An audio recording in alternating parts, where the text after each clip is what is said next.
नमस्कार। वक्त हो चुका है उत्तराखंड की आज की सभी ताजा और बड़ी खबरों का। चलिए शुरू करते हैं आज की सबसे अहम खबरों का सिलसिला।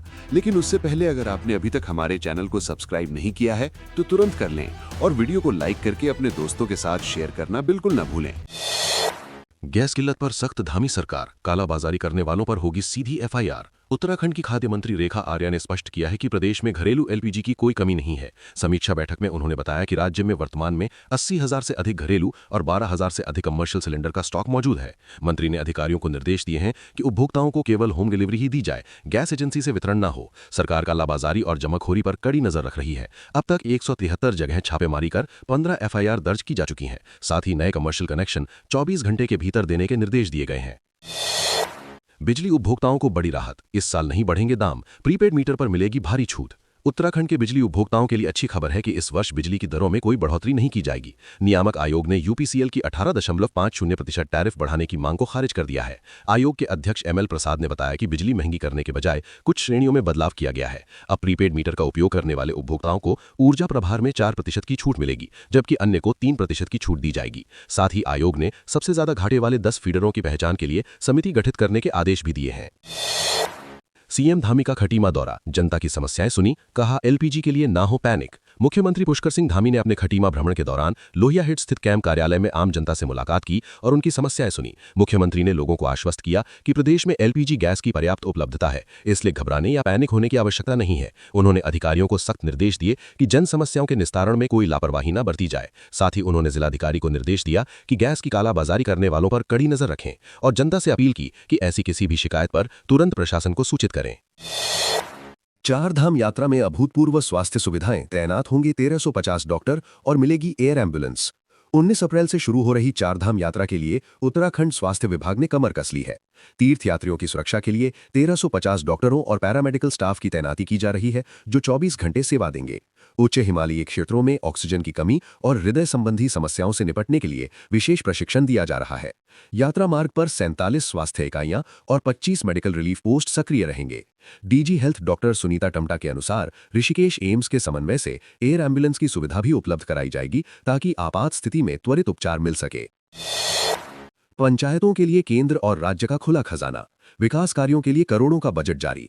धामी सरकार ने उत्तराखंड की 7,925 त्रिस्तरीय पंचायतों के विकास के लिए 15वें वित्त आयोग के तहत 93.14 करोड़ रुपए की अनटाइड ग्रांट जारी कर दी है। इसके अतिरिक्त केंद्र सरकार के जल शक्ति मंत्रालय ने भी 139 करोड़ से अधिक के टाइड ग्रांट की सिफारिश की है।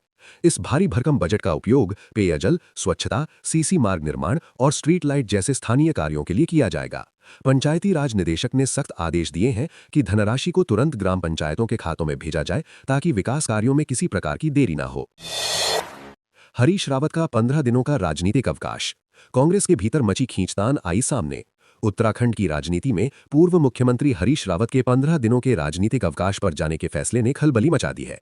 माना जा रहा है कि 28 मार्च को दिल्ली में भाजपा के कुछ पूर्व विधायकों और निर्दलीय नेताओं की कांग्रेस में ज्वाइनिंग से रावत आहत हैं।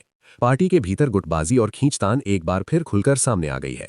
हरीश रावत ने सोशल मीडिया पर अपनी नाराजगी का संकेत दिया, जिससे साफ है कि नए नेताओं के आगमन और पार्टी के फैसलों को लेकर वरिष्ठ नेतृत्व में गंभीर मतभेद हैं, जो आगामी चुनावों की दृष्टि से चुनौतीपूर्ण हो सकते हैं।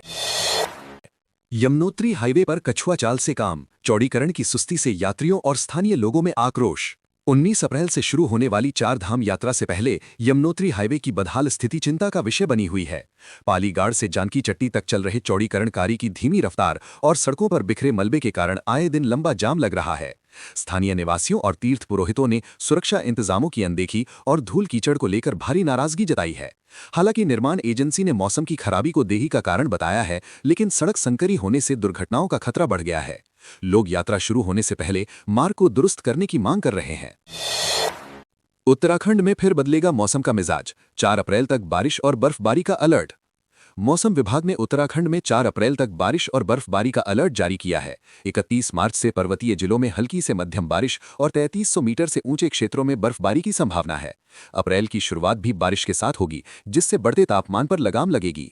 उत्तरकाशी, चमोली, रुद्रप्रयाग और पिथौरागढ़ जैसे जिलों में लगातार बादलों की गर्जना के साथ बारिश का अनुमान है। मैदानी इलाकों में भी कहीं कहीं हल्की बूंदाबांदी हो सकती है। वैज्ञानिकों का कहना है कि अगले 2-3 दिनों तक अधिकतम तापमान में कोई बड़ा उछाल नहीं आएगा, जिससे मौसम सुहावना बना रहेगा। केदारनाथ हेली सेवा का किराया तय, 8 कंपनियों को मिला जिम्मा, बुकिंग की तैयारी शुरू। 4 धाम यात्रा 2026 के लिए केदारनाथ हेलीकॉप्टर सेवा की चयन प्रक्रिया पूरी कर ली गई है। उत्तराखंड नागरिक उड्डयन विकास प्राधिकरण यूकड ने पारदर्शी निविदा के जरिए 8 ऑपरेटरों का चयन किया है। गुप्तकाशी, फाटा और सिरसी से केदारनाथ के लिए एक तरफा किराया तय कर दिया गया है। गुप्तकाशी से 6,077 रुपये, फाटा से 4,840 रुपये और सिरसी से 3,043 रुपये किराया निर्धारित किया गया है, जिस पर जीएसटी अतिरिक्त देय होगा। प्राधिकरण ने स्पष्ट किया है कि सुरक्षा मानकों का सख्ती से पालन किया जाएगा ताकि श्रद्धालुओं को समयबद्ध और सुरक्षित यात्रा सुविधा मिल सके। कानून व्यवस्था पर सीएम धामी का कड़ा प्रहार, लापरवाही बरतने पर 2 पुलिस अधिकारी निलंबित। देहरादून में हाल ही में हुई कानून व्यवस्था की घटनाओं पर मुख्यमंत्री पुष्कर सिंह धामी ने सख्त रुख अपनाया है। मुख्यमंत्री ने स्पष्ट किया है कि सुरक्षा से कोई समझौता नहीं होगा। लापरवाही बरतने के आरोप में मसूरी के उप आबकारी निरीक्षक सोबन सिंह और कुठाल गेट चौकी प्रभारी अशोक कुमार को तत्काल प्रभाव से निलंबित कर दिया गया है। मुख्यमंत्री ने पूरे प्रदेश में व्यापक चेकिंग अभियान चलाने और देर रात तक चलने वाली अवैध गतिविधियों, रोड रेज और फायरिंग करने वाले हुड़दंगियों के खिलाफ कड़ी कार्रवाई करने के निर्देश दिए हैं। उन्होंने अधिकारियों को मुस्तैदी से ड्यूटी करने की चेतावनी दी है। ऋषिकेश बाईपास को केंद्र की हरी झंडी, 1105.79 करोड़ रुपए की मंजूरी से मिलेगी जाम से मुक्ति। मुख्यमंत्री पुष्कर सिंह धामी के प्रयासों से उत्तराखंड को एक बड़ी सौगात मिली है। केंद्र सरकार ने ऋषिकेश बाईपास के 4 लेन निर्माण के लिए 1105.79 करोड़ रुपए की तकनीकी और वित्तीय स्वीकृति दे दी है। राष्ट्रीय राजमार्ग 7 पर बनने वाला ये 12.67 किलोमीटर लंबा बाईपास टीन पानी से खरासोटे तक विकसित होगा। ईपीसी मोड पर बनने वाली ये परियोजना अगले 3 वर्षों में पूरी की जाएगी। इस बाईपास के बनने से ऋषिकेश शहर में यातायात का दबाव कम होगा और 4 धाम यात्रा पर जाने वाले पर्यटकों के साथ साथ स्थानीय नागरिकों को भी जाम की समस्या से बड़ी राहत मिलेगी। देहरादून गोलीकांड पर गरमाई राजनीति, राहुल गांधी ने उत्तराखंड की सुरक्षा पर उठाए सवाल। देहरादून के जोहड़ी में सेवानिवृत्त ब्रिगेडियर वीके जोशी की दिन दहाड़े हत्या के मामले ने राजनीतिक तूल पकड़ लिया है। कांग्रेस नेता राहुल गांधी ने सोशल मीडिया पर इस घटना को लेकर चिंता जताते हुए उत्तराखंड की कानून व्यवस्था को पूरी तरह ध्वस्त बताया है।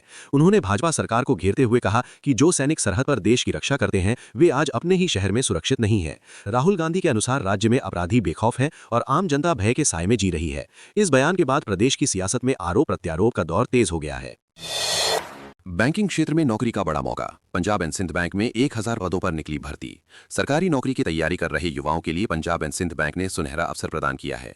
बैंक ने लोकल बैंक ऑफिसर एलबीओ के 1000 पदों पर भर्ती के लिए आधिकारिक नोटिफिकेशन जारी किया है। यह भर्ती जूनियर मैनेजमेंट ग्रेड स्केल 1 के तहत की जा रही है। इच्छुक ग्रेजुएट उम्मीदवार बैंक की वेबसाइट पर जाकर ऑनलाइन आवेदन कर सकते हैं। चयन प्रक्रिया में एक लिखित परीक्षा, इंटरव्यू और स्थानीय भाषा का टेस्ट शामिल होगा। बैंकिंग करियर बनाने के इच्छुक युवाओं के लिए ये एक महत्वपूर्ण भर्ती अभियान है जिसमें पूरे देश से योग्य उम्मीदवार हिस्सा ले सकते हैं। फिलहाल इस बुलेटिन में बस इतना ही। ऐसी ही ताज़ा और सटीक खबरों के लिए चैनल को सब्सक्राइब करें, वीडियो को लाइक करें और अपने दोस्तों के साथ शेयर करना ना भूलें। नमस्कार।